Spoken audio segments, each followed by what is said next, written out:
जय हिंद दोस्तों, the vision पर आपका स्वागत है। आज हम लोग वायुमंडल के बारे में पढ़ेंगे, तो चलिए क्लास की ओर।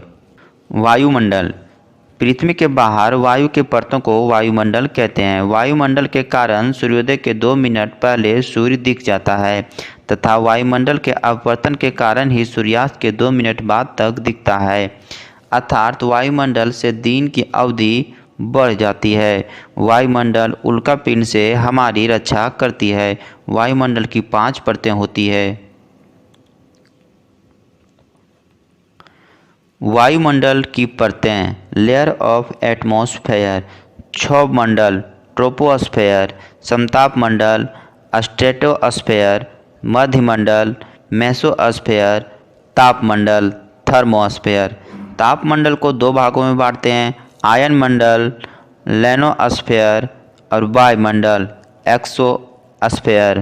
पहला क्षोभमंडल, ट्रोपोस्फेयर। इसकी ऊंचाई 7 से 14 किलोमीटर होती है। ध्रुवों पर यह 8 किलोमीटर ऊंचा होता है। इसी मंडल में सभी जीव जंतु रहते हैं। समस्त मौसम संबंधित घटनाएं इसी मंडल में होती है। इस मंडल को परिवर्तन मंडल कहते हैं। इसमें संवहनी धारा चलती है, अतः इसे संवहन मंडल भी कहते हैं। हेलीकॉप्टर, वर्षा, आंधी, बर्फबारी। क्षोभमंडल की ऊपरी सीमा पर जेट स्ट्रीम नाम की हवा चलती है, जिसकी चाल बहुत ही ज़्यादा होती है। क्षोभमंडल प्रत्येक 165 मीटर की ऊंचाई पर जाने से तापमान में 1 डिग्री सेल्सियस की कमी आती है। क्षोभ सीमा। क्षोभ मंडल के ऊपरी 15 किलोमीटर पट्टी को क्षोभ सीमा कहते हैं। इसके ऊपर समताप मंडल प्रारंभ हो जाती है। दूसरा समताप मंडल, स्ट्रेटोस्फेयर। यह 50 किलोमीटर की ऊंचाई तक पाया जाता है। इसी में 30 से 40 किलोमीटर के ऊंचाई पर ओजोन परत पाया जाता है, जो पराबैंगनी सी किरणों को रोक देती है, जिससे पृथ्वी पर गोरे लोगों को चर्म कैंसर नहीं होता है। समताप मंडलों में कोई भी मौसम परिवर्तन नहीं होता है और ना ही तापमान बदलता है, जिस कारण इसे वायुयान चलाने के लिए अच्छा माना जाता है। हेलीकॉप्टर को क्षोभ मंडल में उड़ाया जाता है। रिमार्क। ओजोन की मोटाई को डॉप्सन में मापते हैं। इसके मोटाई का कम हो जाना क्षरण कहलाता है। पहला तथा दूसरा ओजोन छिद्र अंटार्कटिका में देखा गया है। समताप सीमा।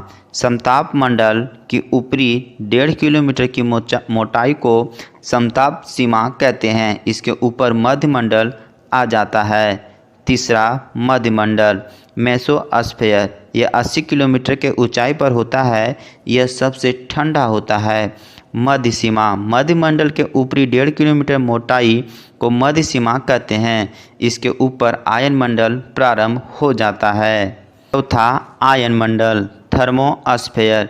यह 640 किलोमीटर की ऊंचाई पर होता है। इसमें कॉस्मिक किरणें पाई जाती है। इस मंडल में रेडियो तरंगें टकरा कर वापस चली आती है, अतः यह संचार के लिए अच्छा होता है।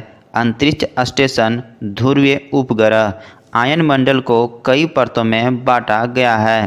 पहला डी परत, डी लेयर। इस परत के द्वारा निम्न आवृत्ति लो फ्रीक्वेंसी वाले रेडियो तरंग को पृथ्वी की ओर परावर्तित किया जाता है। दूसरा ई लेयर। यह परत मध्यम एवं उच्च आवृत्ति वाले रेडियो वेव को पृथ्वी की ओर परावर्तित करता है। तीसरा एफ एवं जी लेयर। यह परत सभी प्रकार के रेडियो वेव को पृथ्वी की ओर परावर्तित करता है। अरोरा ओरिओलिस तथा अरोरा ओलिओलिस नामक रंगीन प्रकाश आयन मंडल में देखे जाते हैं। आयन सीमा। आयन मंडल के ऊपरी 1.5 किलोमीटर मोटाई को आयन सीमा कहते हैं। इसके बाद ब्रह्मंडल प्रारंभ हो जाती है। ब्रह्मंडल, एक्सोस्फेयर। यह 640 किलोमीटर के बाद होता है। यह सबसे गर्म मंडल है। संचार उपग्रह इसी मंडल में छोड़े जाते हैं।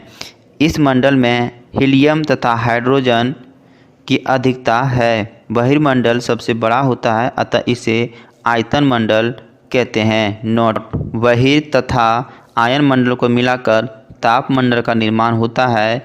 इसे तापमंडल कहते हैं।